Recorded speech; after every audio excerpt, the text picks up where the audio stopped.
Mga master, okay lang bang? Huwag niyong skip ang mga ads sa aking mga video kung okay lang mga master. Salamat sa solid na suporta po. Yon, what's up mga masters? Nandito na naman tayo sa panibagong araw, panibagong kabanata na naman ang pagsasama-samahan natin ngayon, guys.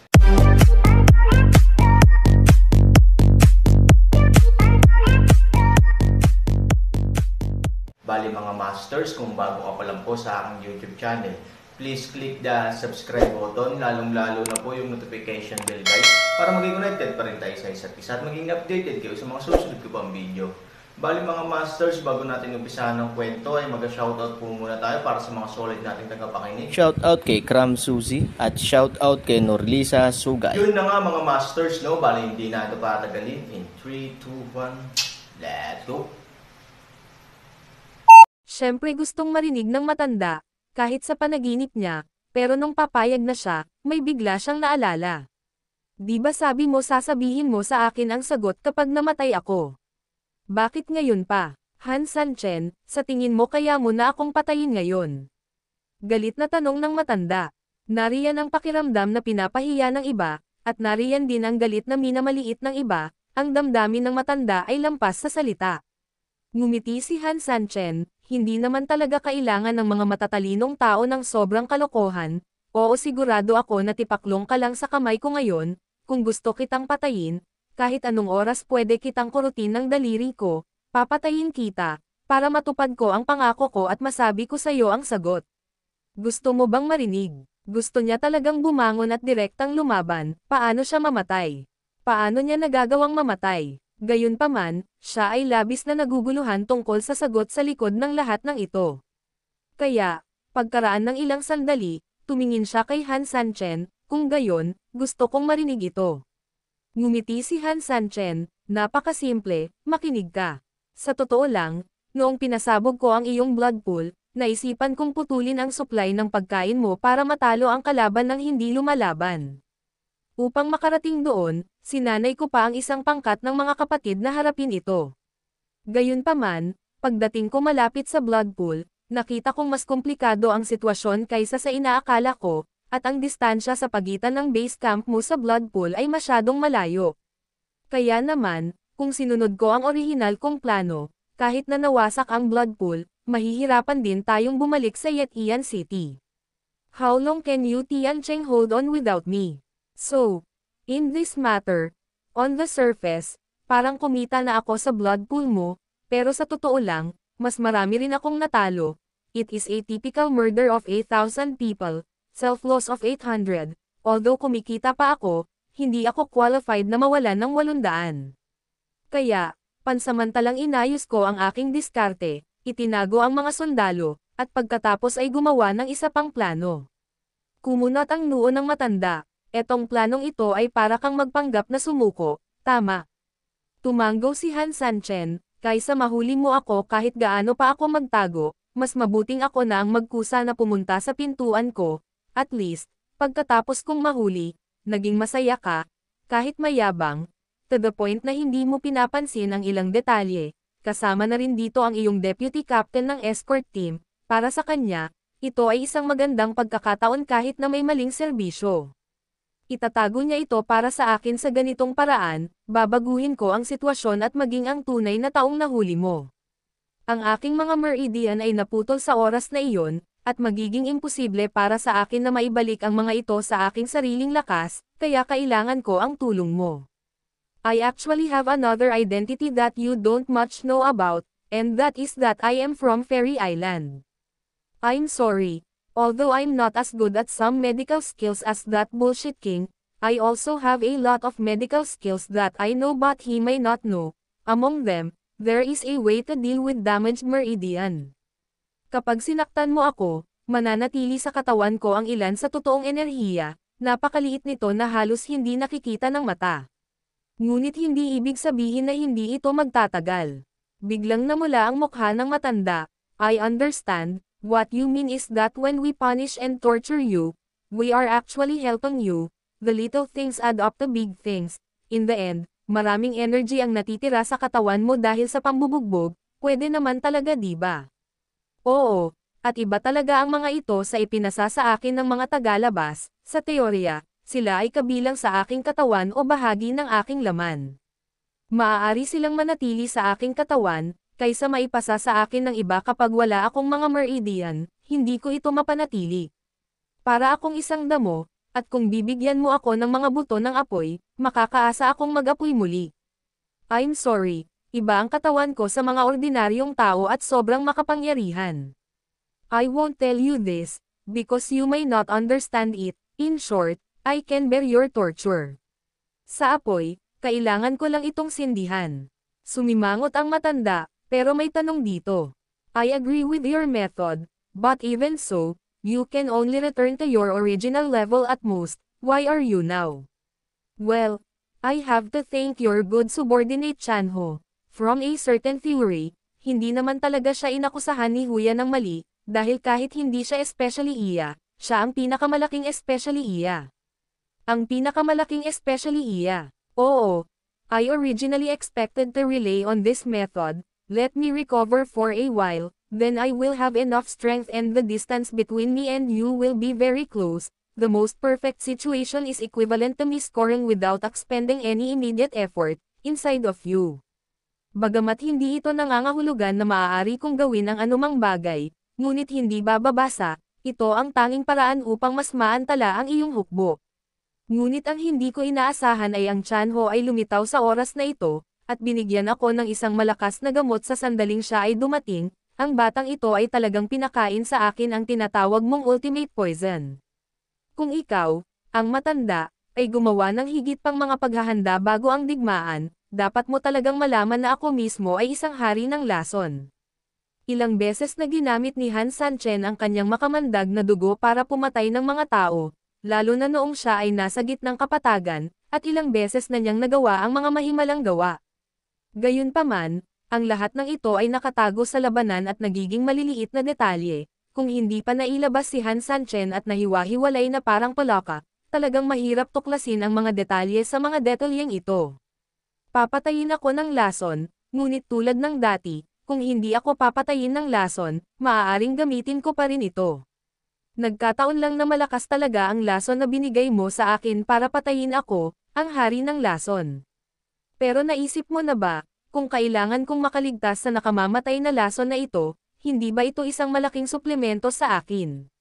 Ginamit ni Han Sanchen ang lahat noon upang kumpletuhin ang sitwasyon ng pag-aapoy ng kanyang katawan, kaya nilalagay ang lahat ng bahagi ng katawan sa ilalim ng limitasyon. Gagamitin nila ang kanilang pinakamalakas na kapangyarihan para protektahan ang kanilang sarili, na syempre kasama rin ang paglaban sa lason. Sa kabutihang palad, ang katawan ni Han Sanchen ay may ganoong kakayahan, at ang mas nagkataon pa ay nasa bawang Tianshu pa rin si Han Sanchen na puno ng espiritual na enerhiya. Ang mundo ng makalangit na aklat ay nagbibigay sa katawan ng malaking halaga ng espiritual na enerhiya na kailangan upang gumanap sa limitasyon nito, na nagpapahintulot sa kanila na gumanap ng mas mabangis. Kasabay nito, ang pagkakaiba ng oras sa mundo ng makalangit na aklat ay maaari ding magbigay ng sapat na panahon sa Han Sanchen upang isama, matuno, at tuluyang magbago sa kanyang sarili, mga bagay. Ngayon, hindi lamang nabawi ni Han Sanchen ang kanyang katawan, ngunit nakakuha din ng sapat na espiritual na enerhiya kasama ang suplemento mula sa mundo ng mga makalangit na aklat. Ang pagsabog ng matinding lason ay ganap na ginamit ng Han Sanchen, na natural na nagdala ng kakayahan ni Han Sanchen sa mas mataas na antas. Ang potensyal ng katawan ay pinalaki din. Siyempre, ang pinakamahalagang bagay na nagbigay daan kay Han Sanchen na kumpletuhin. Ang isang qualitative na pagbabago ay ang lakas ng troll.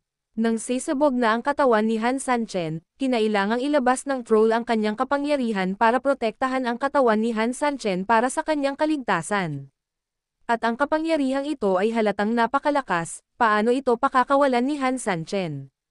Pagkatapos makumplito ang kanyang sariling pagkukumpuni, kinuha ni Han Sanchen ang kapangyarihang ito bilang kanya. Natural, iba na talaga ang Han Sanchen ngayon. Han Sanchen, ginawa mo na talaga lahat ng posible, antong hininga ang matanda, kahit na talagang nag-alinlangan siya kung si Han Sanchen ay isang pekeng pagsuko, mayroon pang ang ilang ebidensya para dito. Gayunpaman, hindi niya maisip na ang buong chess move ni Han Sanchen ay napakatumpak. Hindi rin niya akalain na sa sarili niya talaga nakatutok ang galaw ni Han Sanchen, para mahuli muna ang magnanakaw, hulihin ang hari.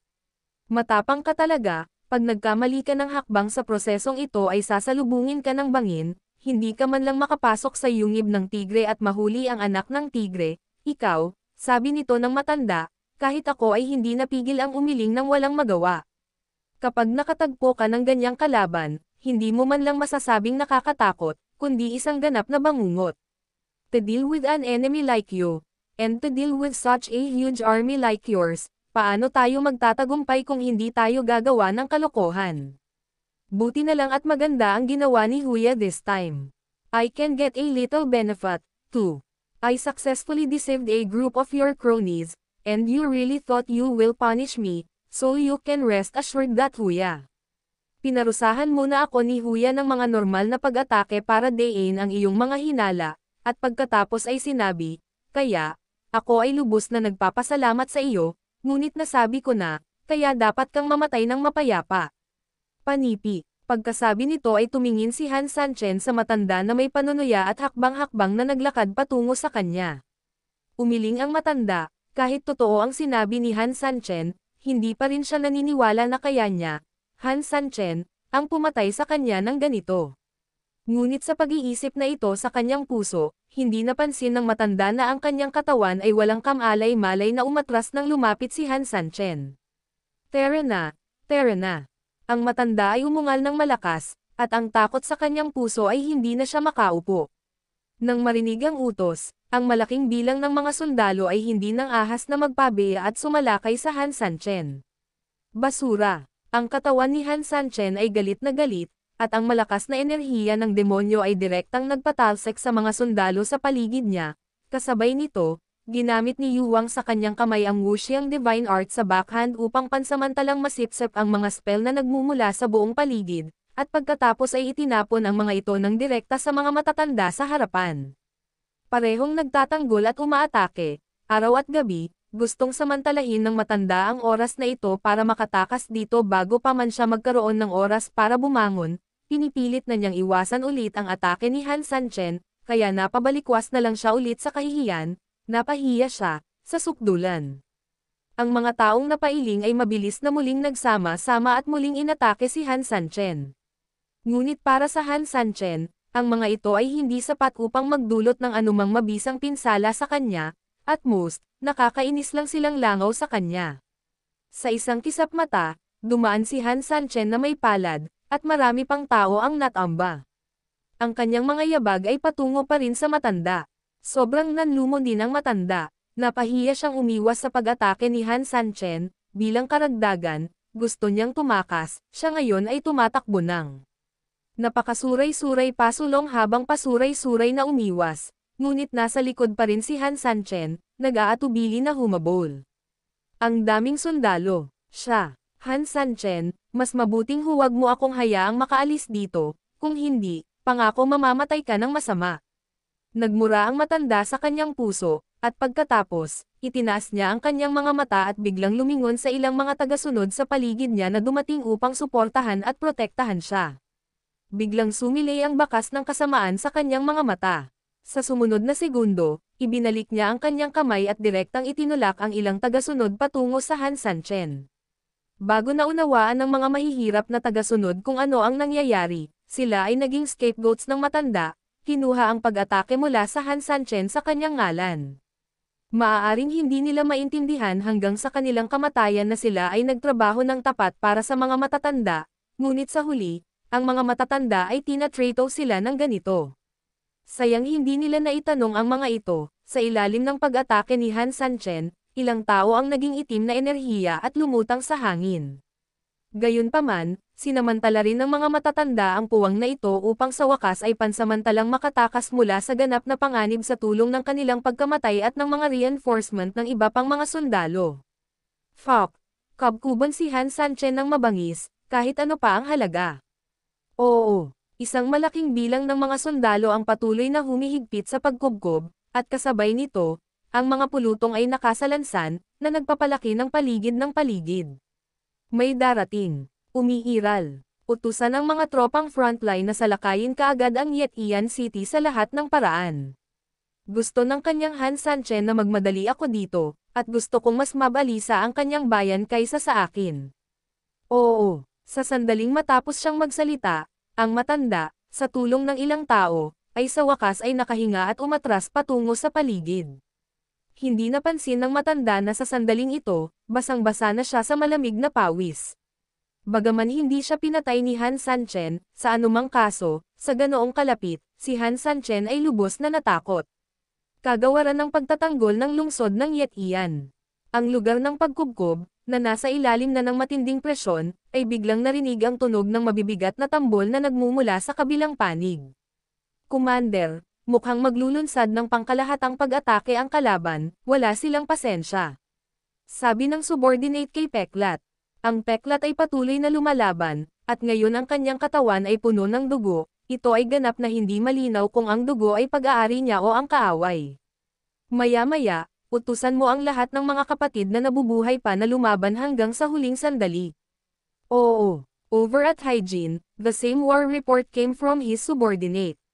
Itinaas ni Hyjin ang kanyang mga mata at tumingin sa malayo, parang oras na upang gamitin ang mga tip na ibinigay sa akin ng pinuno. Yun na nga mga masters, no? Bali panibagong kabanata na naman yung natapos natin ngayong gabi. Muli, maraming salamat po talaga sa walang sawang suporta po sa aking YouTube channel na talagang inaabangan nyo po ang bawat upload ko po. Bali mga masters, magkita-kita ulit po tayo bukas ng gabi at ngayon po ay magpapaalam po muna tayo. Bali mga masters, bye-bye!